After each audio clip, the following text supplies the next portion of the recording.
Hello বন্ধুরা, সবাই কেমন আছেন? আশা করি সবাই ভালো আছেন। এটা হচ্ছে 2 HP ইরিগেশন মোটর। এই মোটরে আমরা কয়েল রিওয়ার্ডিং করতেছি। দেখতেই পাচ্ছেন কিভাবে আমরা ফরমাতে কয়েল পেঁচালাম।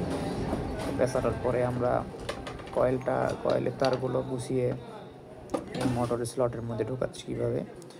আপনারা দেখতে থাকুন। এই কাজটা অনেক সুন্দর একটা কাজ, আর এখানে অনেক শিক্ষণীয় বিষয় আছে। এই কাজগুলো অনেক গুরুত্ব সহকারে করতে হয়।